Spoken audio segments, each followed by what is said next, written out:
Miss Sharon Obazee. And a little bit about Sharon. She is an adoptee,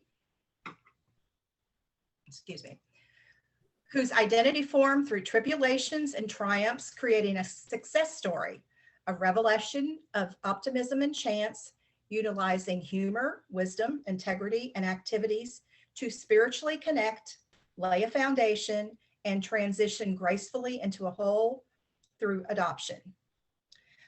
She is the owner of Coaching for Adoption Clarity. And this time, I would like for us all to welcome Sharon.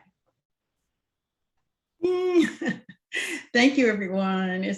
I'm honored to be here and be able to sit in front of all these wonderful people and talk a little bit about my story, who I am, and how I got here. The interesting part about Marcie and I is that we met when she came on our podcast. We had some conversations offline, and we got a chance to have her on and have her share her story with us. And she invited me to come and share my story with you. So that's what prompted me to be here today. I am so excited about this, and I'm just going to basically talk about my story, about my life, how I got here, and lead into what I'm doing today. So with that, I guess I should try and share my screen. I do have a PowerPoint I'm using, if I can figure out which one it is. Okay. All right, can everyone see that? No? Nobody can see it. I can see it. Oh, well, I stopped sharing because somebody said no.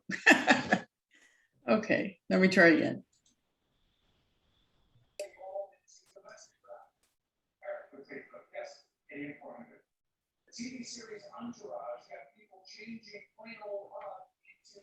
You should be seeing my baby picture.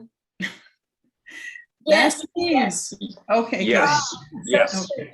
Perfect. Okay, so I just want to start by saying I love engaging conversations. I know that you have everybody's on mute and all that, but if you have a question or you want to stop, or if you want to say, hey, I had that same experience, or I never heard of that before, or whatever, I don't really mind. I want this to be collaborative, and I don't want to talk at you. I want everyone to be participating in this conversation and to share things with me that might be helpful. Okay, so my adoption journey. I was a baby at 9 months old who was adopted by a family in San Lorenzo, California. I actually was raised on a ranch, which is unusual, with a family of 5 altogether.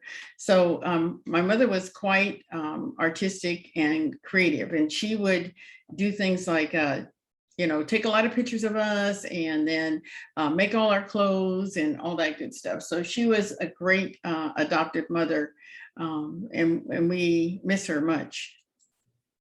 Let's see if I can get this go. Okay, so parenting is challenging. We all know that. And so I'll start by giving that disclaimer. No matter what, that children are going to be impactful in your lives. They're a powerful exchange, and extremely commanding. Whether you're raising children on your own that you've come to through birth, or you have adopted a family, no matter what, it's really, really interesting experience. This is my family. My son's not here on this particular day, so I have 3 kids all together. And as you can see, we're a happy bunch. We're enjoying somebody's birthday. I don't even remember which one. I think it was my daughter's, who's sitting down on the table there. But when you look back at your life and the choices you made and everything else, I just have to say how grateful I am that I've ended up here with these wonderful folks beside me. And the man in the back is my husband. Growing up adopted was not as simple or simplistic as one might think. I was the first of 4 siblings. My mom's version of adoption left me sort of curious. She always said to me, Your father picked you, and he loves you. And when we saw you in the crib amongst all those children, at that time, they had like babies stacked up in a room, like the 7 cribs or something like that, with kids all in each one. And knowing my personality or whatever, I must have been kicking and smiling and, trying to grab all the attention in the room. And my father walked over and picked me up and he said, "Oh, this is the one." At that time, there was a sort of a myth, I guess, that Black people didn't adopt. And so no one expected that a Black child would be adopted into a same race home. I was, and my daddy was, my hero. He, like they said, he picked me and he loved me, and he would share things with me that he didn't share with everybody else. And this particular photograph is myself and my godbrother, Johnny. And my dad's holding on to both of us in Berkeley, California. And, this, I guess, was the happiest time of my life. Of course, being a baby, you don't know what's happy or bad or whatever. But my first memory was really when I was about 9 months of age. And at that time, there was not a lot of television or anything. But my grandmother who I called Nana, was in the living room. And I could see her from my crib and in a cot. And my parents were in a bed next to me. And, I was jumping up and down. And the only thing my mother kept on saying, "Sharon, lay down, Sharon." I wasn't having it. I was so happy to be there and happy to be in the world. And I don't know, I was just happy. But so anyway, that's how I started out my life. You know what? The rack pack that I reference here is really myself and my sister, Bonnie. We grew up together. We did everything together. We supported each other. We fought each other. We had a regular bonding relationship. And, my position as being the oldest child was everything fell on me, like responsibility for someone else's poor behavior, or, responsibility for, getting the things done and directing everybody, because there ended up being 5 of us all together. My mother felt like, as the oldest child, I was supposed to set the tone. And I guess a lot of parents feel like that even today. But I took on that responsibility as best I could. But I had something that was missing inside me. Like with most adoptees, I didn't know how to express the trauma I was living, and except for the lens of tears. I would cry consistently, and I don't think I really got the support I needed, because I was told to stop crying, stop being a baby, stop being a crybaby, all those things that were not helpful. And I didn't know what was going on. I just thought I was just crying because I was crying. I had no idea. But by my 5th birthday, my mother decided she would give me a party. And only my memory tells me that I was happy initially, but there was something I wanted to do or bring to the party to share with my friends, and my mom told me I couldn't. Well, I cried for the first hour of my birthday party, because I couldn't do this one little thing. And so, that's kind of like how my child was. I expressed my trauma through tears, and I didn't know or understand why I was experiencing these emotions. One of the most difficult things, I think, for most African Americans, that we don't even understand as children that we're Black, that we look different than other people, and that we, might sound different than other people. But I'm telling you what, when I started school, I found out, because there was everyone in the school was not Black. Everyone was a different race other than Black, and I was called all kinds of names, and that didn't help to support my trauma and how I felt, and my inferiority complex that I kind of carried around in my pocket. I always felt like I was, not acceptable in the first place because I was crying too much, and then I find out that people were calling me names in school, didn't help the situation. And so Bonnie and I lived in a cocoon to ourselves, sort of. We tried to shelter each other. And my parents were constantly worshiped for being the wonderful people that they were. You know, oh, you're such a fine couple to have brought in these girls and all these children. And, you know, it was just, you know, overwhelming to us. One day when my sister and I were embarking on going home, we decided we'd walk the opposite way to go home from school. And this boy jumped out from behind the building and put a knife at our throats and told us, you and people need to turn around and go back the other way. It was frightening, and we were struck by terror. My mother did support us in coming back up to the school, and the boy was put on suspension or whatever. But that was kind of like the environment that I grew up in, being in a community that lacked diversity. The other thing is that my parents watched over at least 300 foster children by the time they stopped, you know, watching foster kids. They were always giving to babies, but, you know, in a way it was sort of like, you know, a wonderful thing, but at the same time, the children that were hers were lacking because it's impossible to do both at the same time. Part of the reason I was able to formulate some type of gratitude in my life is because my parents introduced us to a Japanese church, which was around the corner from our house. And that's where I met Jesus, and I found out about God. And it was helpful because, you know, I found out that there was someone or something that loved me more than what I could receive on this earth.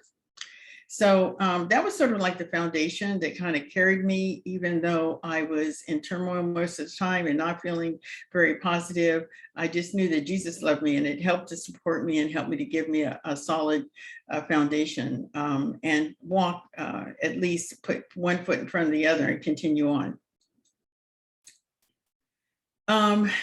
It was sort of like a wall of confusion. This is me. I was a campfire girl. And actually, my campfire leader decided that she would use the three of us, these girls, to put into the newspaper. And so, you know, we were identified for planting trees and so forth. We're going to go plant these trees the next weekend in the park to help sustain forestry. And so that was all wonderful and good. But at the same time, I was confused. I didn't understand exactly what life was all about, why I had gone through all these things. And, you know, it was stressful for me. And basically, my parents also believed in corporal punishment. So we were forced into compliance. You know, do this or, you know what is going to happen. And so, you know, it was difficult because I started acting out in ways that were unacceptable, of course. And the more I acted out, the more I got these spankings. And, you know, like it said that kids steal because they can't afford things or they're seeking attention. In my case, I believe I was seeking attention. So I started like taking little things, pennies in somebody's pocket, or, you know, a lipstick of my mom's or someone's. And I was just really acting out because I didn't get, my needs weren't being met. And we had to, on top of that, carry around all these kids who, you know, were all different nationalities, of course, because they were through foster care system at Children's Home Society. And people would go, is that your baby? And I was just a kid myself, maybe 13, 12 or something. And people would think that was my child. And it was confusing. I didn't know what, you know, no, it's not my baby. How can I have a baby? You know, kind of response. And so, you know, I was desperate and I lacked self-esteem. And of course, there was all these microaggressions going around because, you know, we were in this white community, and people would say, oh, wow, you speak so well. You know, you don't sound like you're Black, and, you know, all kinds of things. And so it was just really, it was a confusing time.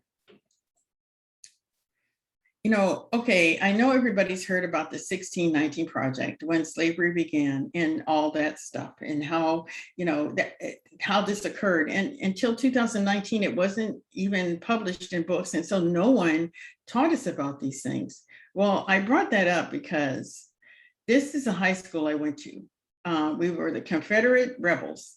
And, I had no idea that I was on the wrong side of the map at the time. And so, that on top of everything else was like, hey, beam me up, Scotty. I think I'm in trouble here, because I was just like not in the wrong place at the wrong time. And it was interesting because when I was around Black people, they would say, "Oh, you don't belong with us, and you're not the same as us, and you should be someplace else." And then when I was around white people, they would say, "Well, you don't belong to us either. So where do I belong?" That was my question.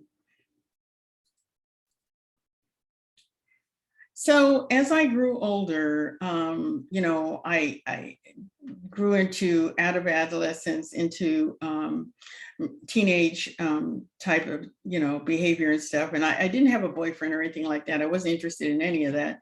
I just was interested in trying to find out where I'm supposed to be. But that left me empty. And I was, like seeking love. I was seeking comfort all the time. And so the consequences of my behavior and this love-seeking attitude as I was going to college ended up with me having an involvement with a young man who I ended up marrying, and I got pregnant. Oh gosh, I got pregnant, and my mother, I don't know, I think, in the back of my mind now that I'm an adult, can understand loss.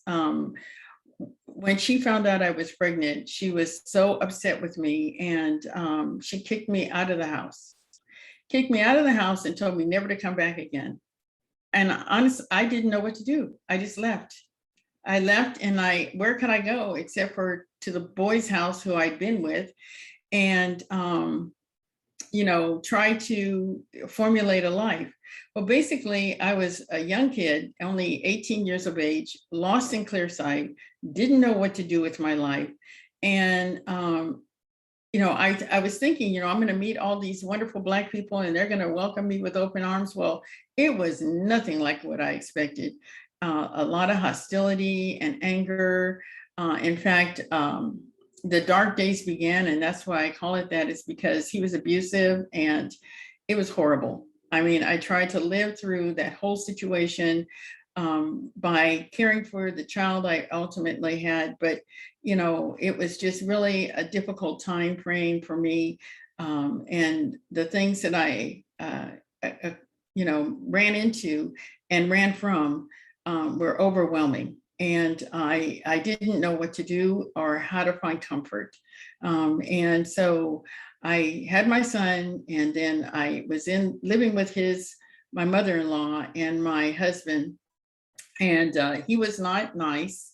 And we finally got an apartment. Of course, I got pregnant again. I had 2 kids right away. And he was abusive and threatened the children. And I ultimately ended up leaving because I didn't want him to hurt my children. Okay, so I kind of skipped ahead again a little bit, but when we got married, instead of saying I do, I should have said I don't, and went ahead and, decided to make a life of my own. But, it was emotionally taxing. I was naive. I had no idea of, what was up or down. And I struggled because I was actually considering at that point in time giving up my son, Eric, for adoption. And having him and being with him was something that I loved. He was like mine, the thing I had that was finally mine, who could love me. And so I went through that complexity and decided that, I would not give him up for adoption or anything else. I would keep him and try to raise him.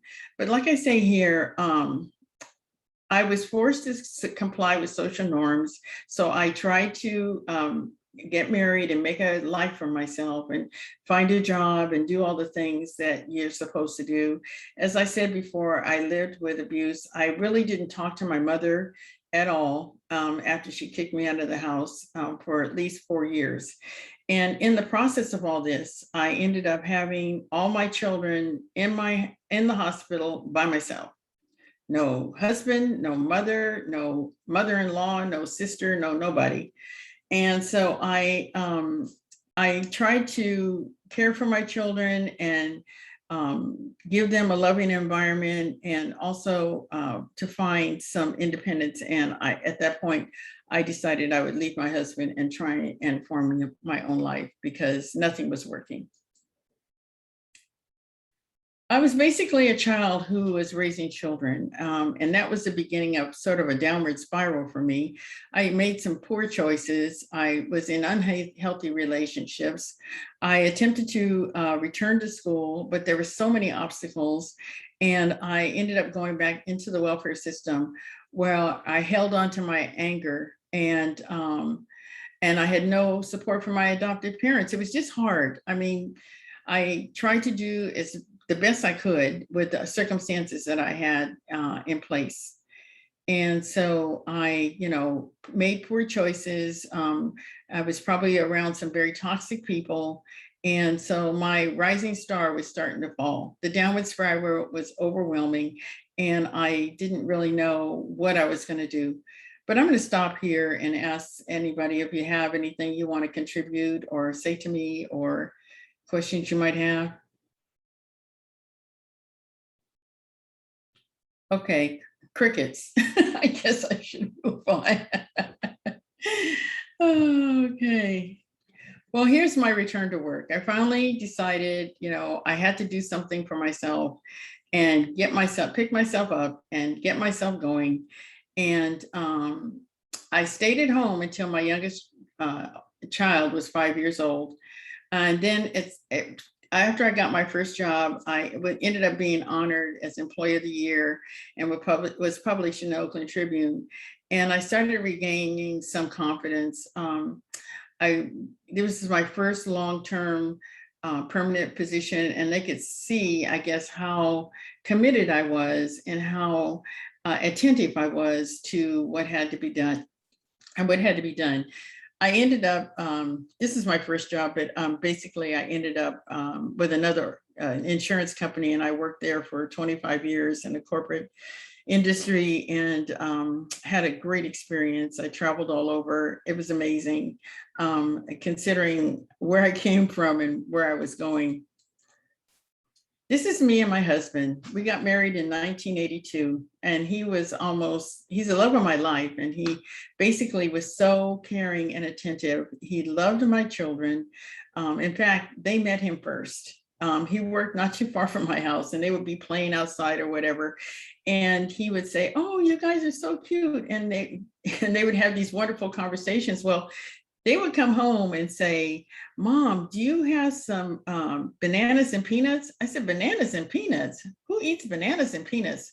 And so they would say, "Oh, well, Fred likes bananas and peanuts." I said, "Well, who in the heck is Fred? You need to come home and be with me and stop hanging around strangers. How many times have I told you that?" Well, one day I was walking down the street with my son, and Fred saw me, and he said to my son, "Eric, is that your mom?" And Eric said, "Yeah, this is my mom." He says, "Oh, well." And so he wanted my phone number and all that. So our relationship began. And in September of 1982, we got married. And the thing about him is I didn't understand the Nigerian culture. As you can tell, Obazee is not an English name. But I got to know him. He got to know me. We formulated this wonderful bonding. And he honored my children, my family, and he provided safety, which is what I needed. And, it was just amazing. The first time that we went out, he invited me to a naming ceremony. And I thought, naming ceremony? He says, "Yeah, so when you have a baby, you go to the naming ceremony, and everyone in the room gets a chance to tell you exactly what the baby's name is going to be. And then the father says what the name is." well, this is something I'd never experienced before. And so this is our first date. I went to this naming ceremony and met all these wonderful people. And they went through this custom that they have traditionally to practice in naming the child. And then after they named the child, there was food, there was, beverages, there was everything. It was just like the best thing I think I've ever seen in my whole entire life. And I said, oh, this guy is interesting. Anyway, so at the same time, like I mentioned, I started my career, for an insurance company, which lasted 25 years, but I'd worked 10 years in other occupational things. And also in the process of our marriage, my adopted parents passed. My dad died in 1970, and before I met Fred, and my mom passed in 2000. My mom's passing was really disturbing for me. It kind of told me about my mortality, and that there's nothing that is promised to everybody. We're not going to be here forever. It was sort of like the end of a situation, and I knew that I was not going to have an opportunity to do as much as I thought I'd have. Time is limited. And so I kind of returned to the church and took my kids, and we all, were churchgoers, and we practiced our faith and everything. And it's sort of been like my foundation, and helped me to feel better about myself and to overcome some things. Of course, as you know, it probably took therapy. It took therapy and a lot of other supportive friends and family members coming by my side to help heal me, because I had been through so many things and had a traumatic life, which was extremely difficult. And finally, as I was in therapy, I was able to justify, kind of like what happened to me in my life, and how I got to where I am today. And, that I was valued, and I do have merit, and there's no reason for me to feel like I'm less than anyone else. So that helped to bring up my self-esteem and help me with my career and my family. And I have to say, now I have grandkids and everything else. So my life is perfect. I can't complain about anything. I'm really enjoying it, except for the fact that I didn't know who my biological family was. One day I was in a support group, and I said, I'm going to try and find and learn, a little bit about my biology and discover a little bit more about my parents and where I came from. So I had a lady who was helping me. And so I found out that the birth record number that they assign you is the same number that they use in the probate court. Well, that's how the lady was able to link me with a family that I actually should have been with, or had been with initially. And the day that I wanted to start this journey was the 18th of August. And then when I looked into the paperwork, I was actually in probate court with my adoptive parents on the 18th of August. That was amazing to me, how things can balance out. And it felt like, this is going to be the answer to what I've been looking for. However, by the time I found out about my birth mother, who's pictured here, she had already passed. And so I didn't get a chance to talk with her to find out why she's made that decision.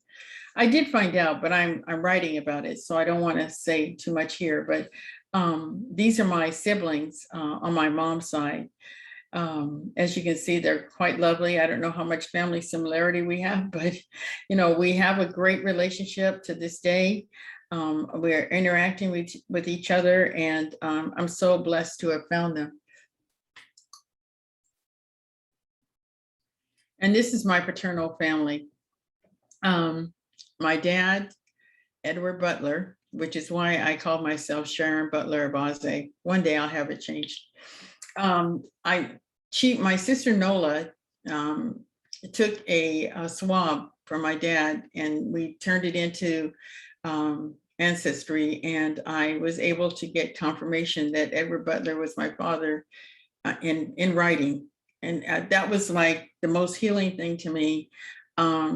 I found out my dad had been a pastor in the community of East Palo Alto. He was well revered and recognized. My mother had not told him anything about me, so he didn't know I even existed. But I got to live with him for the last 2.5 years of his life. And in fact, I spent the last 3 months with him in the room where he ultimately ended up dying. And so I didn't get the chance to know him as a child, and he didn't get a chance to know me, but at least I saw him when he left this earth. So here's me. He was something else. Everybody kept on saying, "Oh, Daddy's sick. He can't walk. He can't do this and everything else." So one day I went to go visit him and knocked on the door. He got out of the chair and came to the door and said, "Sharon, come in," that made me, it was so heartwarming. I just felt like, oh my gosh, he was a wonderful man. And I know, had I gotten to know him before the time that he started getting ill and left this earth, I could have known more about him. The interesting thing about this photograph is in front are my brothers. There's one more brother who lives in Atlanta. He didn't come. And to my father's 94th birthday. I didn't meet him till he was 94. But in the background, smiling in that little chair back there, is my adopted sister, Bonnie. And so we have supported each other and gone through each other's ups and downs our whole entire life. And so, we hold each other's hands as we cross through whatever threshold. And, the thing I note about meeting siblings, no matter, both sides of my family, is that Bonnie and I have history, which I don't have with my siblings, even though, we have great relationships on my maternal side. My paternal side, not so much. I know my father was a pastor, but I wonder about his siblings, except for the girl I'm sitting next to. Nola and I have a great bond and a great relationship, but the ones in the back and the other brother, I don't know, for whatever reasons, have decided that I'm the enemy and that I was coming after their money or something. I don't know what they thought, but they sort of closed the door in my face and they haven't spoken with me ever since we met.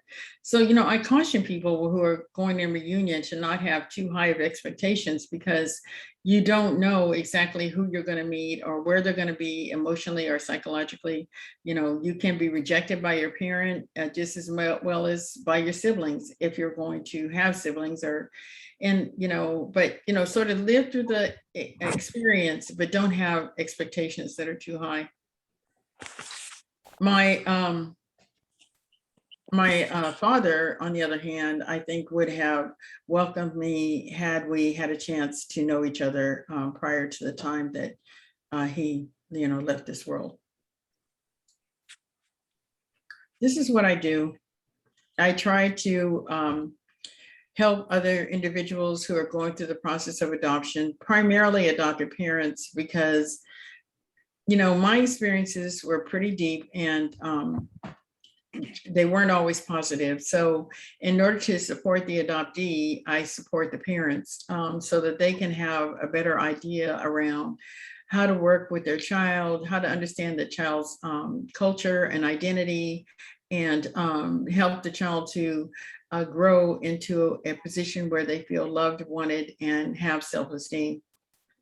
And I do it by way of all of these methods I list on here. I am credentialed and all these things on the bottom, and a certified professional life coach. And I work with people to help them, mostly the parents, work through their strengths and instead of their weaknesses. I wish my parents would have had something like this. And so that's the primary reason that I do it, because I know the ups and downs and conflict that I was raised through. And so to help other adoptees not have that same kind of experience, I try and educate parents to do a better job, or the best job they can do.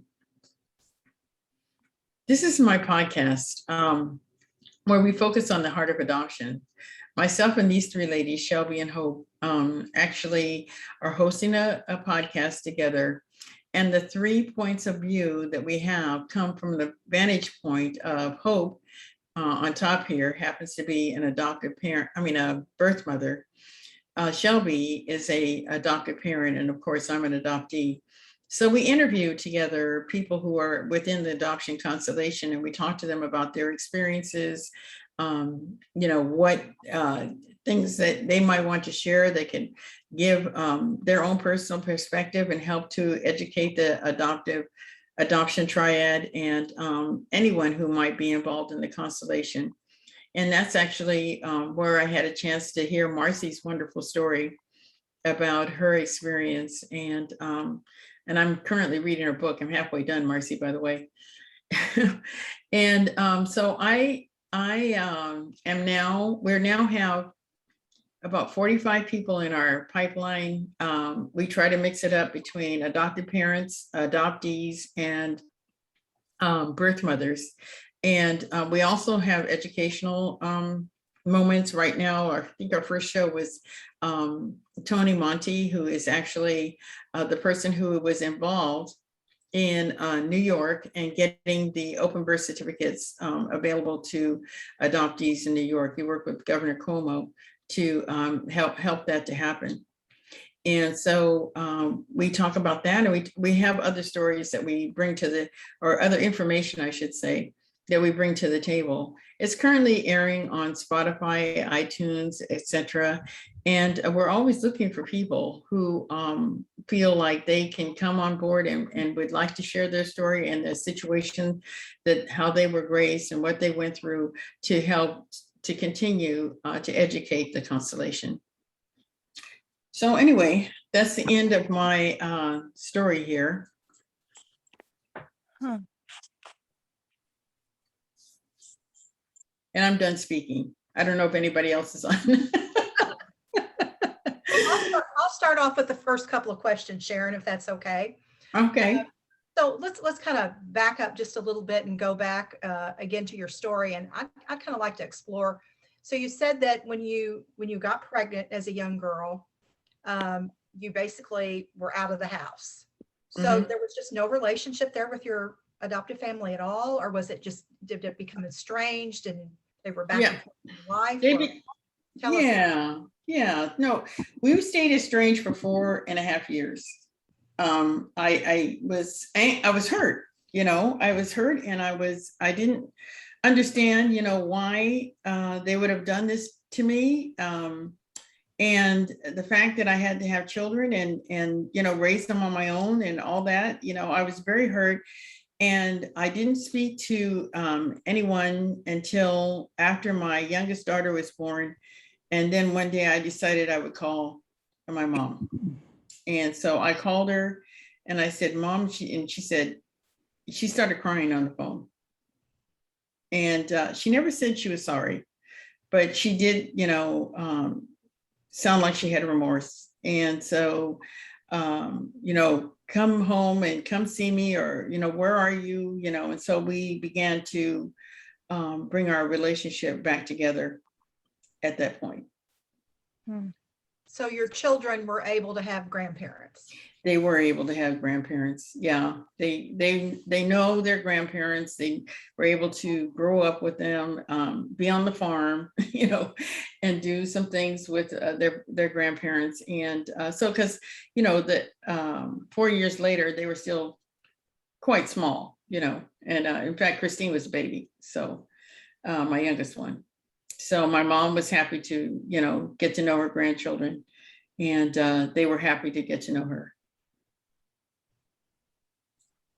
And then Bonnie, that's your adopted sister, right? Right. So you shared that she was pretty supportive of everything, your journey as far as Yeah. family. Yeah, she moved to Los Angeles, and by the time she was 19, to go to school and everything, and she never came back, but we still stayed in touch with each other. My other brother, I had a brother, Butch, who ended up dying from a drug overdose. He was very, I don't know exactly, I don't have enough initials behind my name to give a diagnosis for him, but he had anger management problems. He was very combative. He was rebellious, and he had a lot of things going on that the social worker could have disclosed to my parents before they adopted him.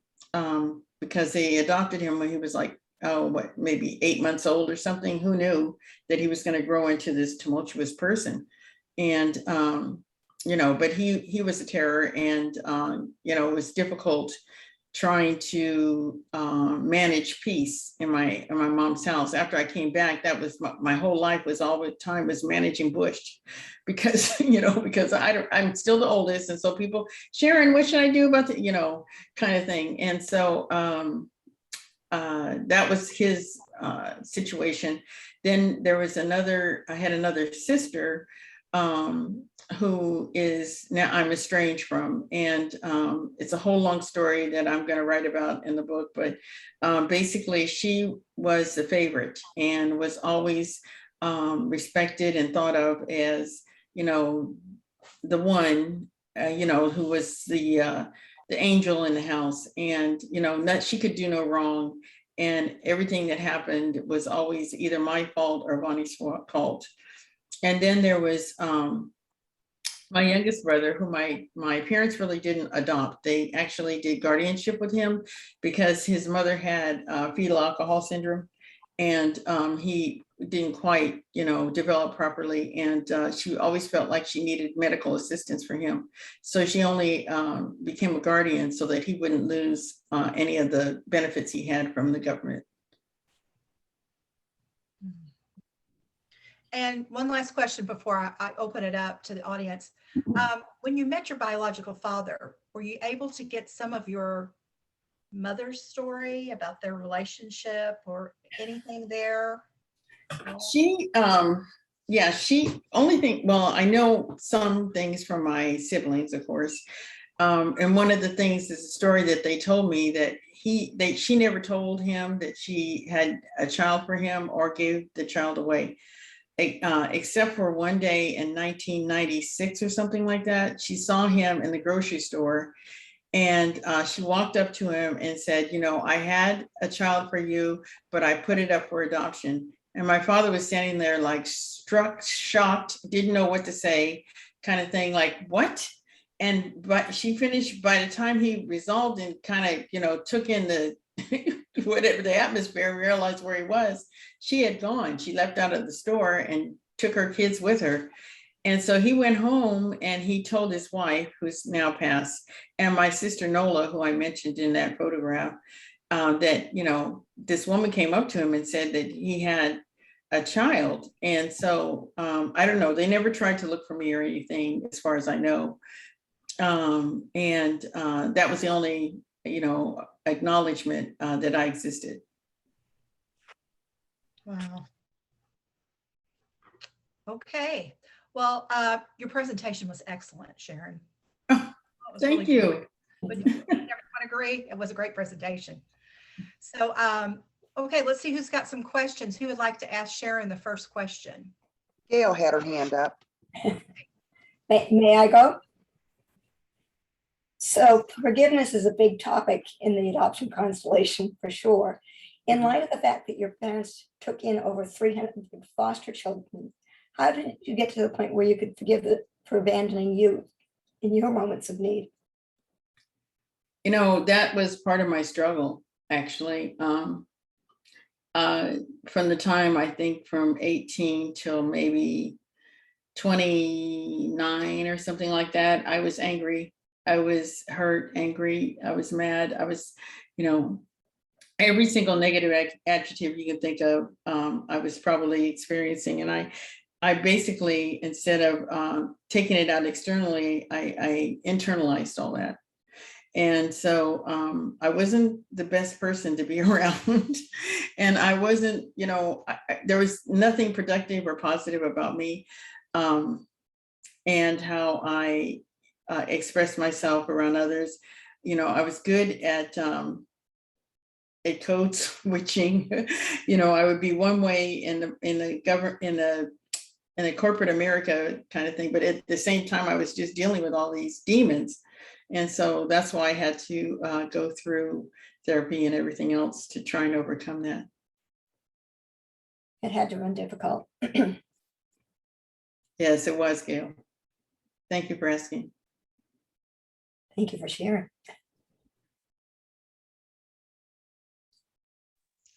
I just want to commend you tremendously for your story. And I want to also like highlight and underscore the fact that the way you described your experiences of being Black and being an adoptee at the same time, navigating the world as a child, is very impactful. Oh, Because it's, you know, because I always feel that sense of duality. I didn't when I was a kid, when I was living it. But now as an adult, I can look back and say, yeah, that definitely had an impact. Like I really feel the impact of that more so. So do you have any other thoughts about that? yeah, it was difficult. You know, being a minority in a community that wasn't diverse was the biggest problem, I think, for me, because you know, there was only two Black children who graduated from my high school class. And so there was all this, you know, camaraderie. I was part of the cheerleaders. I did, you know, I tried to express myself in a positive way. And even though I had this sense of misplacement, I'll call it, like, you know, I should have been somewhere else. Somebody picked me up and put me in the wrong spot. I think that's what I, you know, was sort of experiencing. But I tried to,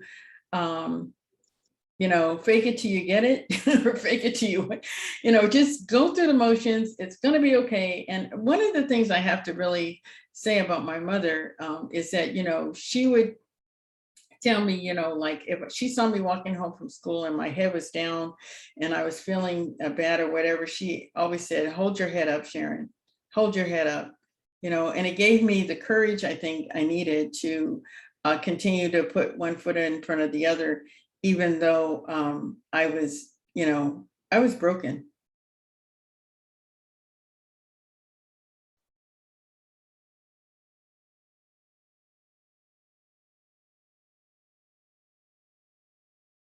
Nancy has a question. Go ahead, Nancy. Hi, Sharon. Thank you so much for your story. And it's just, there's so many elements here that I have lots of questions, but, but I'll narrow it down to two. One was, I found it interesting as you told your story that the beginning slides were really about what a happy child you were naturally. Mm-hmm.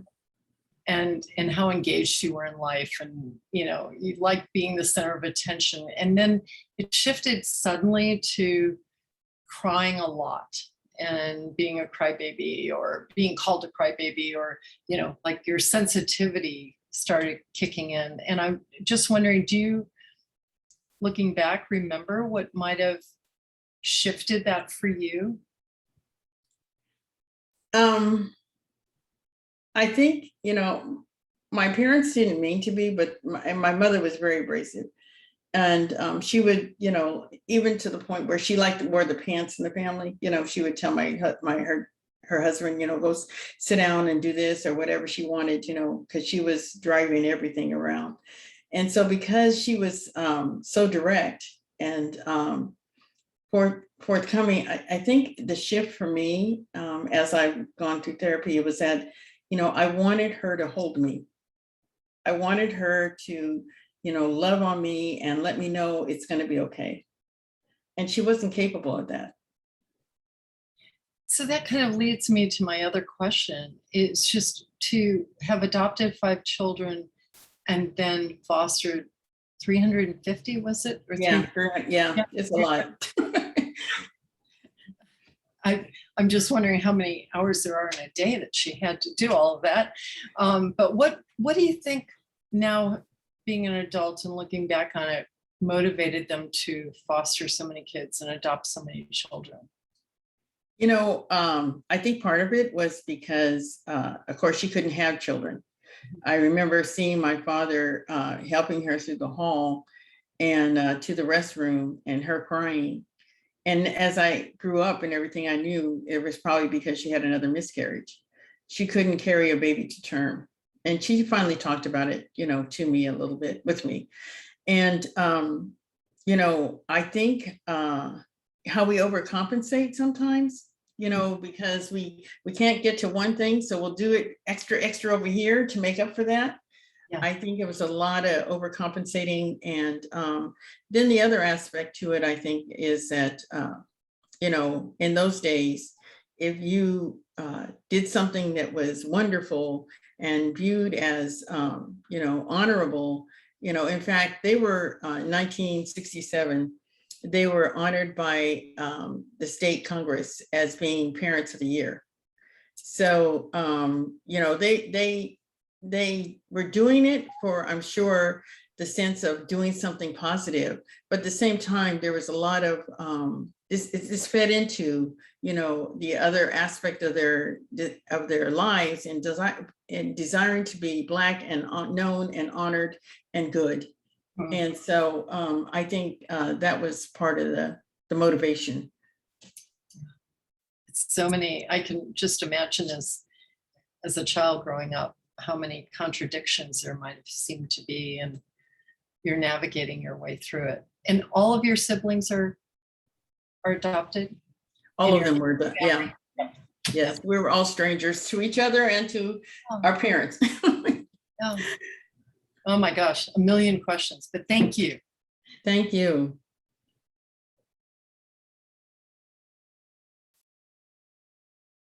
Okay, anybody else have a question for Sharon? Okay. I have another one. We fostered very briefly after we had adopted our 2 children, but we stopped because we saw it unsettled them when our foster child had to leave the family. And I'm wondering how that constant transitioning in and out of the family affected your sense of stability and security. Yeah, it helped me to lose a lot of trust. Because basically there was, I call it a revolving door, like the old doors when you went to the Macy's and it would just go around and around. Well, that's how I felt. There's just a revolving door of children. And as soon as you get to know and appreciate one child, it was gone. Then another would take its place. I remember as a child, even I think I was maybe 7 and my sister was 6. And we had one car.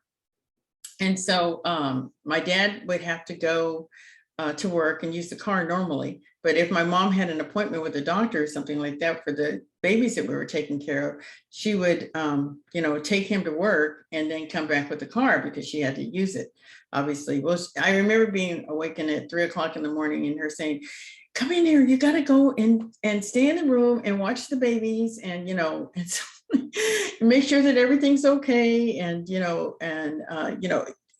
so we were just like, okay. So we would get up and then go lay down in her bed. And if the baby starts crying, you got to get up and give him his bottle or her bottle and in the middle of the night. So, it was confusing, to be in that kind of environment, not quite understand, the dynamic of everything and knowing that you weren't going to ever get the attention that you were seeking. And at the same time, wanting to care for these children that you were trying to help.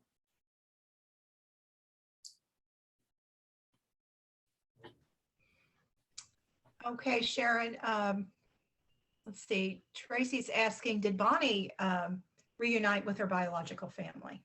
She found her biological mother, but like me, her mother had passed not too long. And in fact, because Bonnie found her biological mother, it was like a year after our adopted mother had passed. And when she found her biological mother, she had just passed. And I said, I'm not going through that. Once you lose one mother as it is, and then you got to find out your other mother is, so that's what delayed me. And in fact, I think if I hadn't had that situation with her losing her parents back to back, I would have probably met my mom, because that held me back.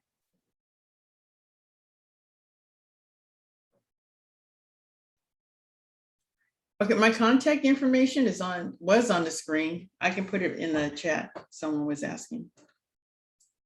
Oh, goodness. I have a question. It's Marcie Purcell.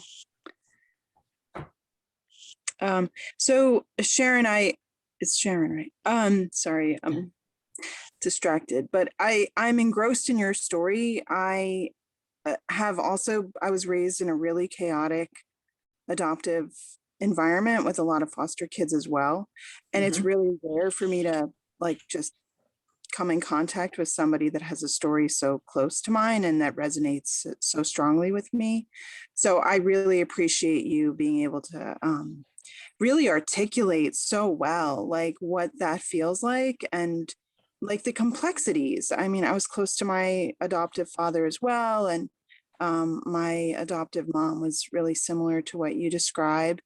And it's just really incredible, like, just on a personal level, I really want to thank you so much for, sharing your story, because I think it's a little unique in the sense, I mean, our stories do have so many similarities, but it's really, in general, adoptees, but it is nice to hear from somebody who was raised in a family with so many different kids from so many different places, and what that adds to the journey and the complexities. I get a little frustrated when I see in mainstream media adoptive parents applauded for adopting so many kids from so many different places, because I know that is honestly like less than ideal.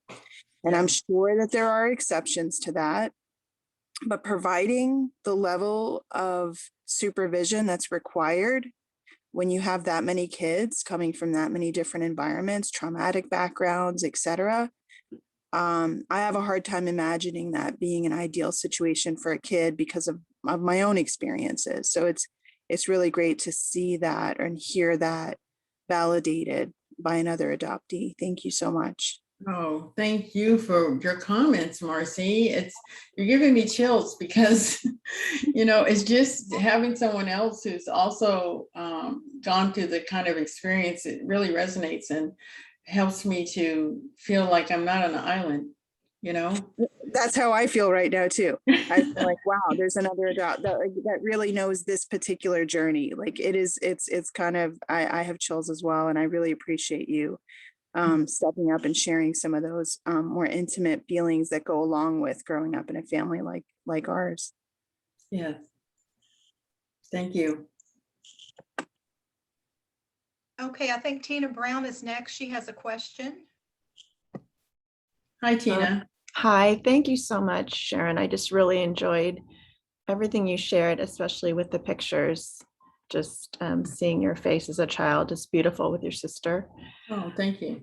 I was just wondering, given your experience and when you became a parent as you were raising your kids, how your experience affected your parenting, and how I just think it's a challenge as an adoptee. And then you had obviously some other unique components to that. And then also as you became a grandparent, if there was a difference in that. Wow, that's a big question. I will tell you that, I was a child raising children my frontal lobe had not developed, and I didn't know what the heck I was doing except for the training that, I got with my mom. So I knew how to make sure that they got fed and all those kinds of things. But I think in a way it leaves you're sort of void of one little tiny thing and you don't even know what it is, so it was hard trying to, of course, be a single parent and provide for everything and make sure that, everyone's needs were met, and you're only one person. And, I look back at it now and I wish, I hadn't had that experience. I wish I would have, done it the right way.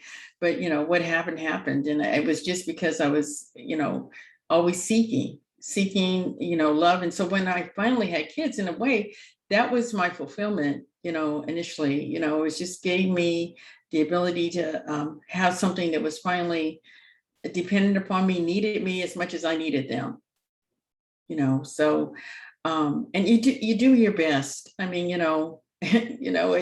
there's no easy answer. There's no, right way, or, you can try and be a parent, as best you can. You do as best you can in the situation, which, I give my mom forgiveness. I mean, I'm sure she did the best she could, at that point in time, even though it's some things I would have said, now. But anyway, having grandchildren was like the blessing of 1,000 father gods that live. Having grandchildren was like, oh my gosh, this is what life is all about. And I, love them to pieces. It's like the greatest love that you can imagine. Anybody else who's a grandparent also, I'm sure, can identify with that. Thank you. Thank you. Okay, let's see. Who'd we leave off with? Linda Hullett. You're next. Hello, Linda. Hi, Sharon. Sorry, unmuting. Okay. Thank Oh, you. there you are. Thanks for sharing your story. Thank you. My question is, once you became not estranged with your mom anymore, how was your kids' relationship with her? My kids loved her to death. Mm-hmm. These were her grandkids after all. Now I understand, being a grandma, what it means to have grandchildren and how you relate to them differently than you did with your children. I mean, I would see her interact with them and I would go, well, where was all this tender love and care when I was growing up? And so, and I did the same thing to my daughters. I think they were like, wait a minute, Mom, this is not you. I was like, do this. I was very systematic when I was raising them, because of course, all the responsibilities on you, to help them to become mature adults who are self-sufficient, which I have to say, I'm very proud of my children. They all are self-sufficient. They, are full of faith, and they pay their own mortgages, and, they're taking care of themselves. And so, there must have been something right and all that stuff. But I, it's funny when I think back, because, it's just, life is like a box of chocolates, I guess. Yes. And you never know what you're going to get, to quote Forrester. Yeah, that's a great quote too. Yeah. I have one other question, if I may. Sure. So did your parents ever say how come they chose to have you be raised in a primarily all-white community? I think that's a good question. Actually, my parents were in San Jose, initially San Jose and San Mateo, and they ended up getting a place in Berkeley because it was close to where my dad worked, I think. And they graduated from JC basically, and moved out to Berkeley and started their lives. And I guess they waited for some time. I think, from what I understand, my dad and my mom worked in a house where my dad was a butler and my dad was a butler and my mom was a cook, but my mom couldn't cook. My dad could cook. So he was helping her do that, and he was being the butler too. Yes. Anyway, and so then they moved into Berkeley, and then they wanted to have a bigger area. They wanted to have, chickens and string beans and all that stuff. And so the only way that could happen was to move out of Berkeley. And at the time, San Lorenzo was far, everybody was complaining, why did you move all the way out here? It seemed like it was forever to get from the main urban environment out to where my parents were, because where they were in San Lorenzo, we didn't even have sidewalks. And so, I think they moved there because they just wanted to be able to have a farm and, grow string beans and corn and all that. I grew up picking corn, string beans, strawberries, peaches, plums. I mean, and my mom was a great canner. She canned everything.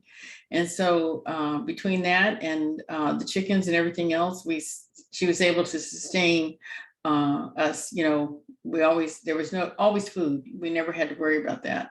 Mhm. But I don't think she thought about the secondary dynamic that was going to come with it. That she moving away from her culture, she was also giving up something that she wasn't going to be able to gain back. But she tried, I will say, to give us some experiences because she had friends who were also Black who had adopted. And so on weekends, we would get to go to be with people who were our same race and interact with other adopted children at the same time. So when I finally found out that everybody wasn't adopted, which was a shock, I knew that, we were in a different environment, but I think they did it just to help to be able to provide for the home that they thought that they were developing for everybody. Gotcha. Thank you. You're welcome.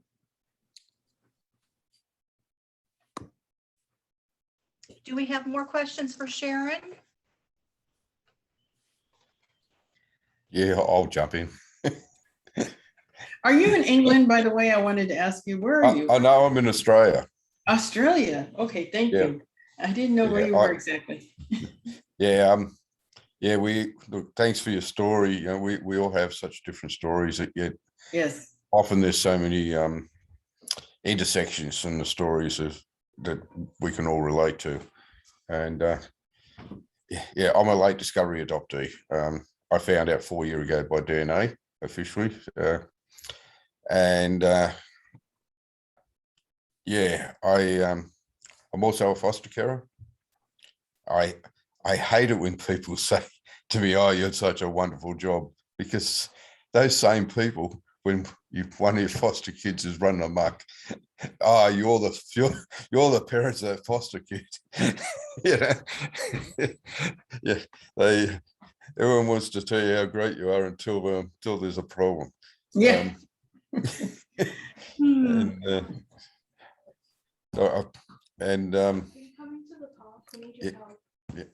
Sorry, I'm just getting interrupted by a grandchild. I'll talk to you in a minute. I'm talking on here. Yeah, in 5 minutes. All right.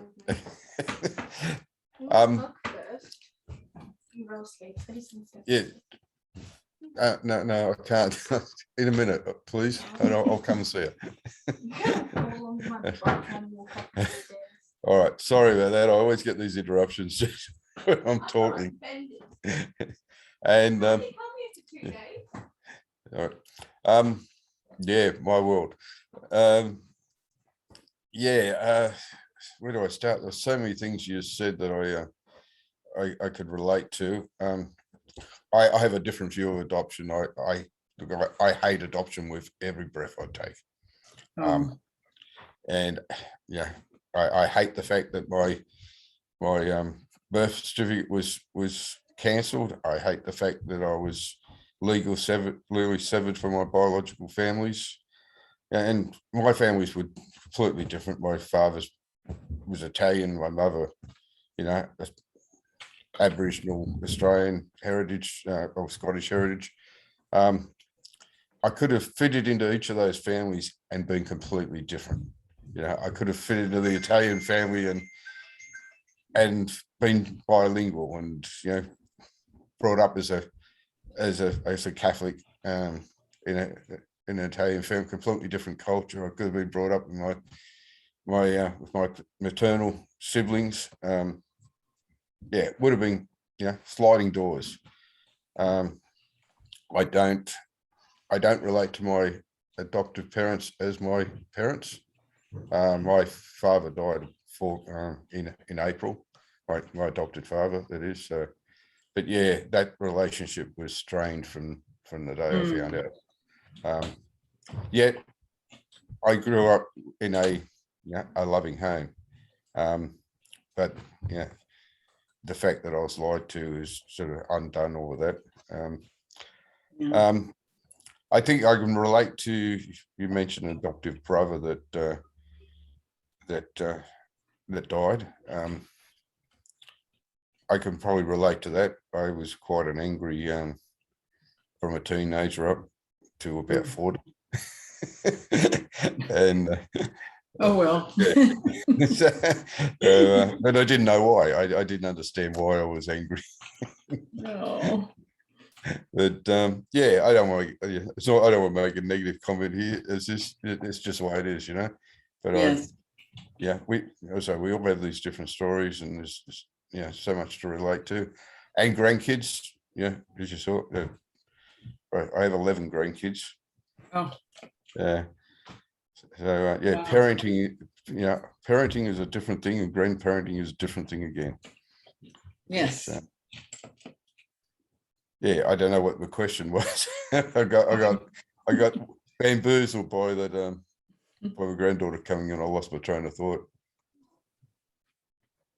No worries at all. So I just want to thank you for your story. It was great, and it always is in this forum to hear everyone else's stories and perspectives. I know this is an amazing group. I'm just amazed, Marcie, at what you've done here. Yeah, absolutely. Yeah.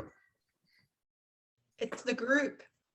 It's the people that just continue to come back. Isn't that right, Yes. guys?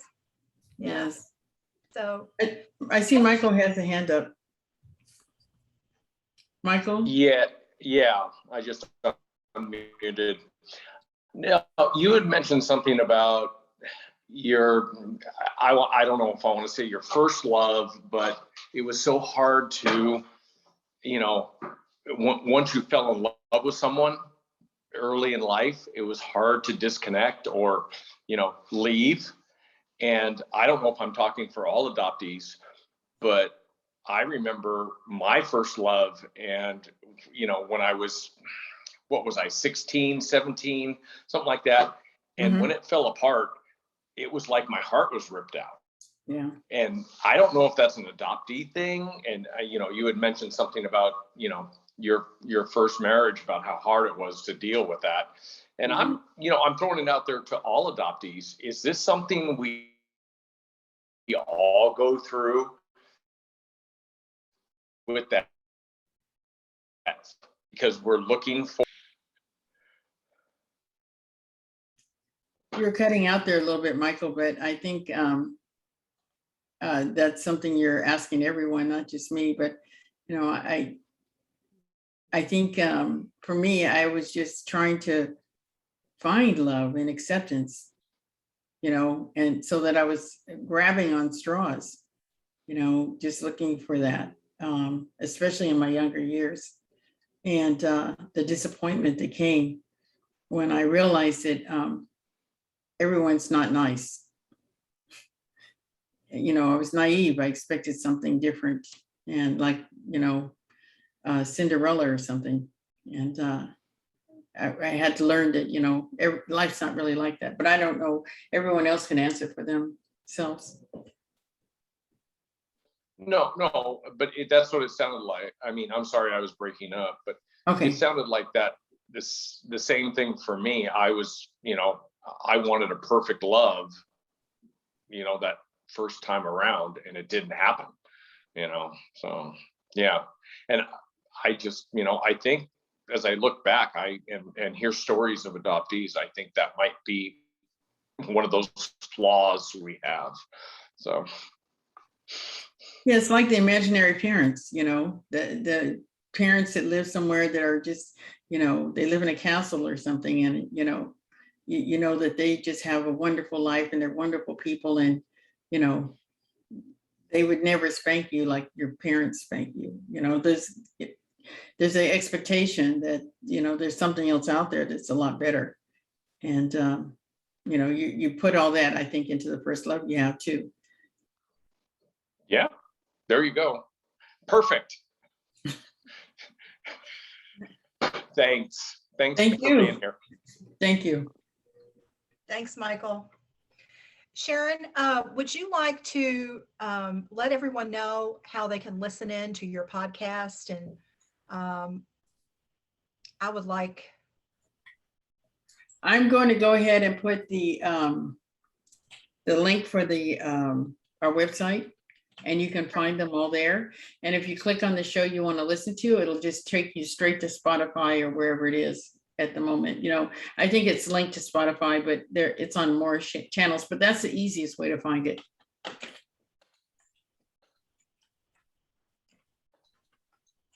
Very tight. And Susan, would you like to take yourself off mute and just share that comment you just made while she's doing that? Or that's a beautiful compliment.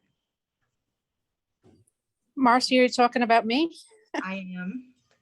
Okay, I'm finally in my hotel. So, what did I say? What did I say? Just about feeling validated, like my whole life, coming to the group. And I mean, I had a wonderful upbringing, a wonderful family. My parents have a biological son that's 7 years older than me, and like I always knew I was adopted. And you know, unlike Peter, I can't even imagine like how that would tear me apart because I was so ultra sensitive. But yeah, even like if a boss left me, like I was always so affected and so overly emotional about like people leaving all the time. But yeah, feeling validated, coming here and hearing everybody speak, like I feel normal. I feel normal, and I don't think I felt that growing up. As much as everybody tried so hard to make me feel like, oh, you know, you're wonderful, you're this, you're that, and your birth parents were probably musicians and whatever.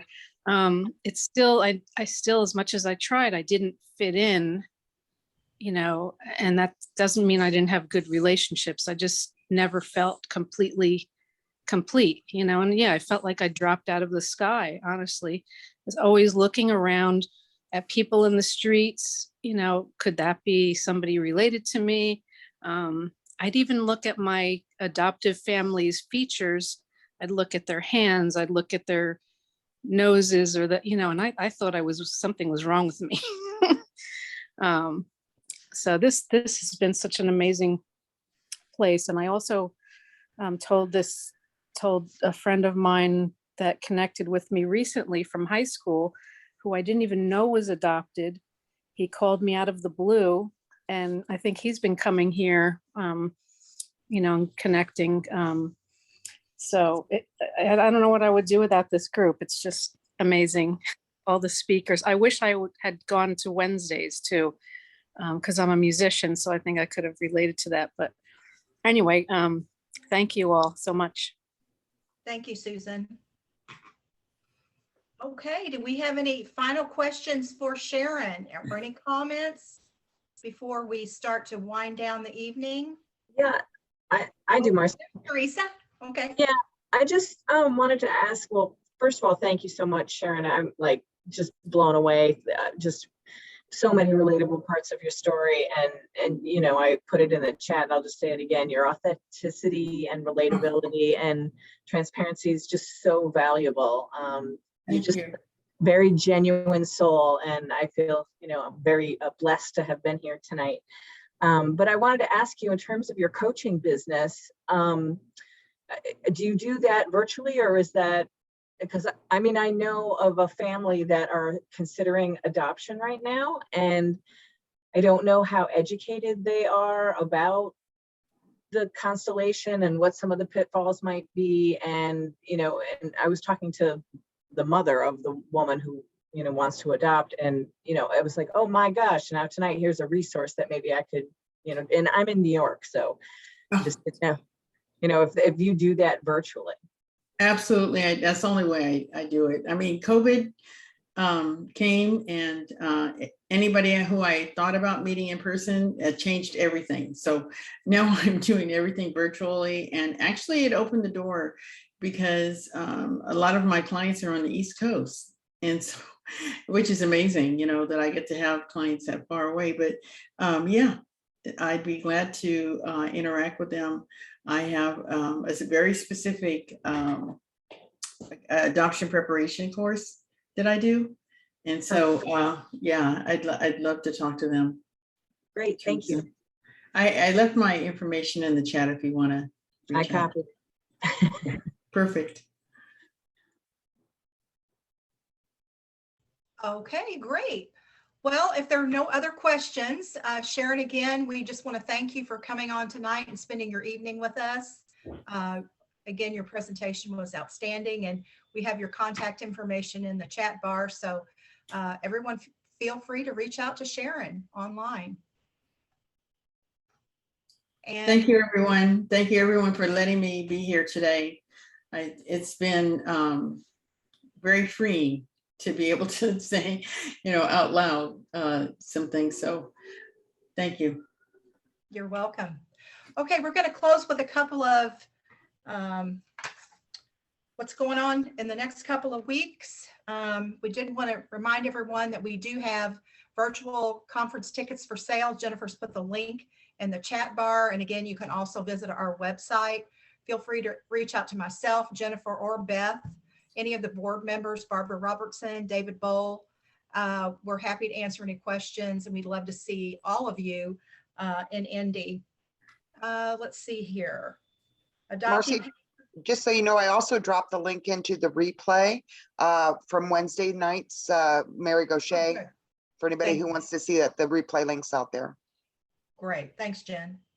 And then we have Adoptee Paths to Recovery with David Bowl and Teresa Nor. Teresa, I think David had to leave a little early tonight. If you want to speak to that just momentarily, we have gone ahead and put the link also in the chat bar about the August 24th. Yeah, August 24th, I actually won't be there. I'm going to James Taylor concert. Oh. Dad bought me tickets, but but let me tell you, that group is phenomenal. I mean, just as some folks are commenting in this group about, I feel like I finally found my tribe, looking at other adoptees who are dealing with addiction issues and being able to speak their truths in a place where they feel completely accepted and heard and understood is amazing. And I've only been co-facilitating the group for a short time, but it's really quite phenomenal. We meet for an hour, and then we have like an after meeting after we do the official close and kind of chit chat and kibitz afterwards. And it's a phenomenal experience. So I invite anyone who is not only experiencing addiction themselves, but could be a family member, it could be a spouse, and all addictions count, whether it's a chemical dependency or a process addiction, all addictions are welcome. And, you're primarily it's adoptees who have some experience with addiction, either their own addiction or a family member's, and all And remind everyone again, that's August the 24th, and you begin at what time? We start at 8:30. That's on the East Coast, so 8:30 p.m. Eastern Standard Time. Okay. And is there a link for that or something, Teresa? It's in the chat bar. Oh, it's in the chat. Okay, so I was busy talking, but I did copy the chat. I copied it. So I was gonna say, we were going to send you a copy of that. So you okay, have, thank you. Thank you. And then that same evening, we have Dr. Joyce will be back again at 6 p.m. and that's putting yourself together after reunion. So we have Dr. Joyce first, and then Teresa and David co-facilitate the Adoptee Paths to Recovery. So we'll hope you'll join us for that as well. And then Jennifer, do you have a slide for me for next week's guest? Hello again, Teresa Noor. Teresa will be back with us next Friday at 7 p.m. for our spotlight guest appearance. And also, just let everyone know too, Teresa will be presenting at our upcoming conference. So you'll able to meet her if you'll be joining us in person or virtually as well. And that's a wrap for me. Anybody else? Okay. Thank you guys. Appreciate you so much. Everybody have a great week, and we will see you next Friday. Have a great weekend, everyone.